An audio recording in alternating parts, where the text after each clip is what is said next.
Hello, I am Caleb Anderson. I'm here at PMC Supplies. Today I'm going to make for you a Calder style ring using one of my favorite techniques, forging. Everything is done right here at the anvil and with a hammer in your hand. So the round side of the hammer is going to hit against anything flat. That is going to prevent dents from happening from the edge of the hammer. I don't have to be super precise because of the crowning on the face. Flat is going to be used on anything curved because you have more surface area hitting your piece. Even with the corners, you can use it to spread flat material. If you're gonna have one overall hammer, I would suggest getting this one. True Strike by Eurotool. Don't forget safety, pieces can fly up and hit you. I have 8-gauge copper wire. It is 5 feet long and they come pre-packaged in the store. I'm gonna be working on a hay button anvil. It's got a 4-inch face.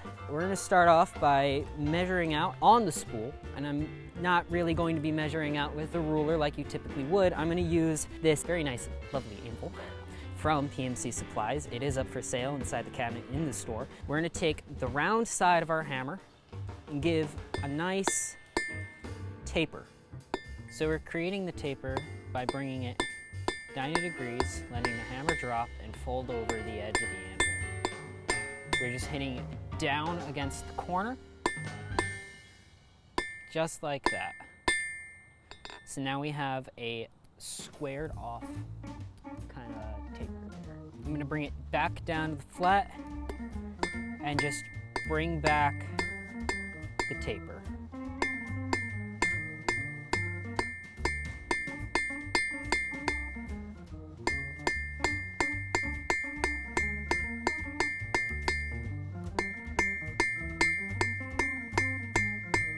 So now we're going to create a round, turn up on end, and start forging out the tops.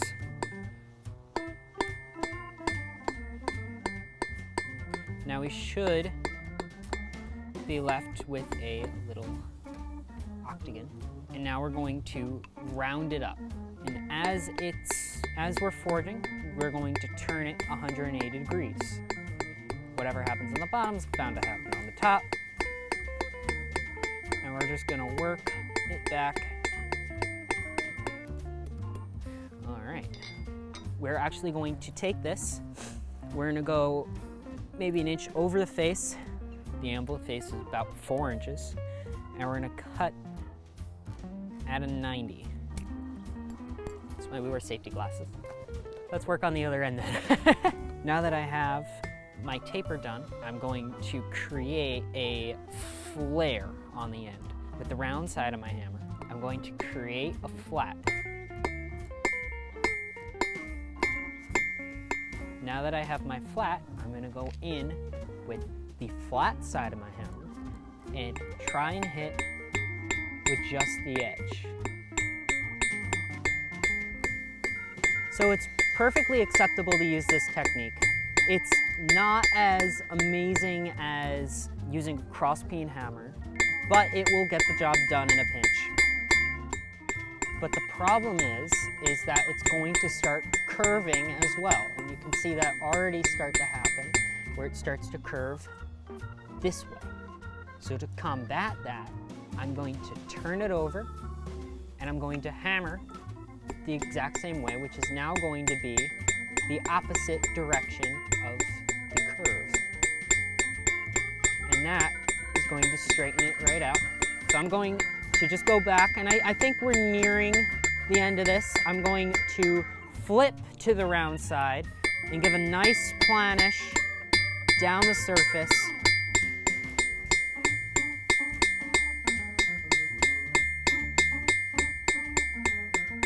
So you'll notice that the copper is going to start flopping over and start creating a delta. That's because it's getting work hardened. What we're gonna do to combat that is we're gonna have our kiln brick just set on top of the anvil. We're gonna be annealing the copper. This is a butane micro torch. The way I tell the temperature of the copper is by the colors. You'll start seeing that it's gonna go through a nice bronze into a blue, and then it's gonna go into a purple. The purple is indicating right before the annealed temperature where it goes a deep red to a black. And I'm just going to follow that all the way down to the tip.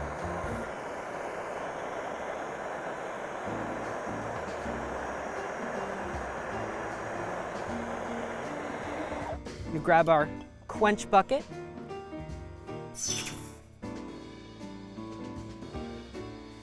Dry off on the apron.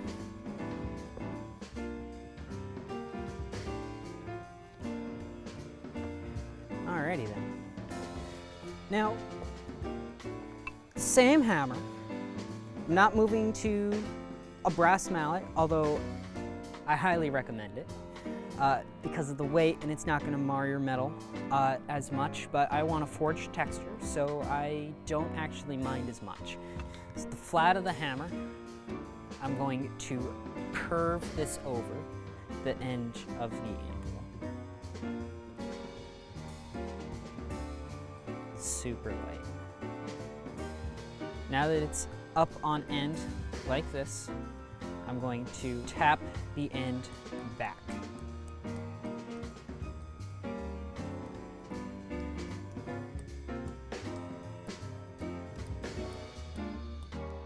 Next, I'm going to move to the edge of the anvil inside this corner, and I'm going to work this little curl back into itself.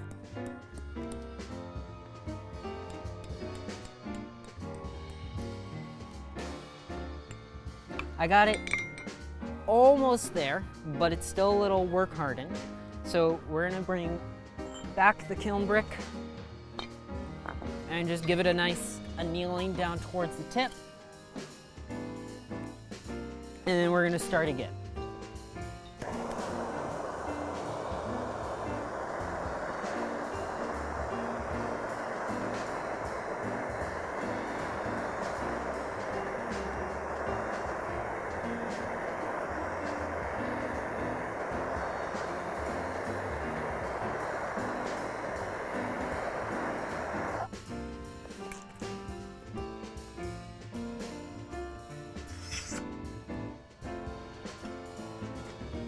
So now that that's done, we're going to take it and we're going to bend it around the anvil. We're just going to use the horn. There's no reason to use anything else other than that.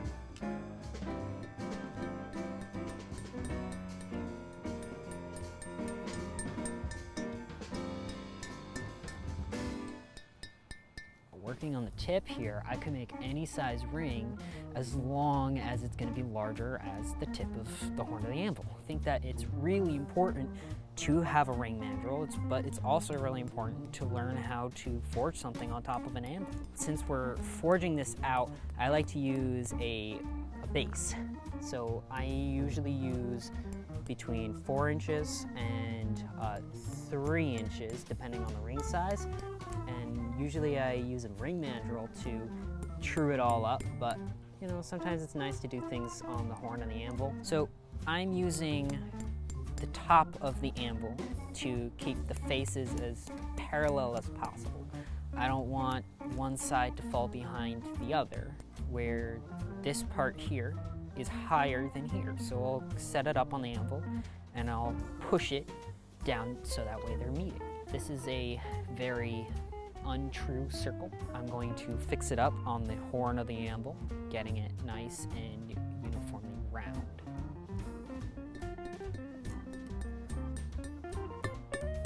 So what I'm doing here is I'm hanging the round edge over the horn of the anvil while keeping the flat on the top. I know that this side is not going to be perfectly round, but I can get it close.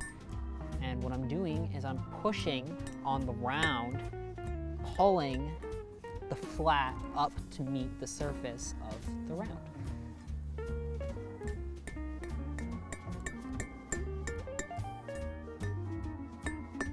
And what is the purpose of that? I think it looks nicer.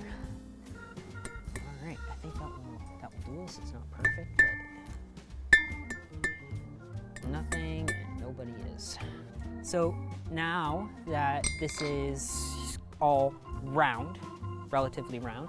I'm going to anneal it one last time, and that's going to make it dead soft, and I'll give it a little bit of a pull. And that pull will harden everything up and give us a very nice shape.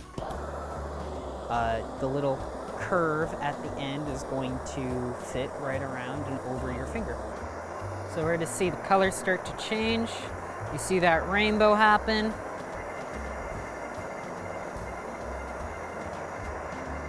And it's going to start to go darker, just like that. It's a deep red now.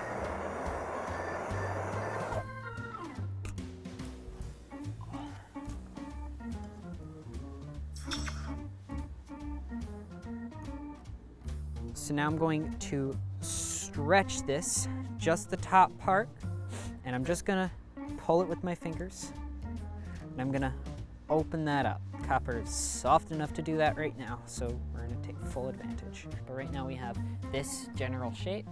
You can have that towards the front, towards the back, however you fancy. And we're gonna go back to the horn of the anvil. We're just gonna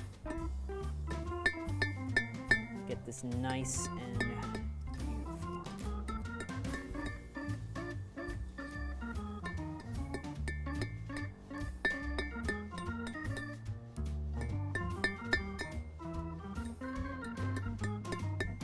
make sure to subscribe to the channel, give us a like, follow us on Facebook and Instagram, check out Hudson Valley Silverworks and CGA Jewelry to find me and my work.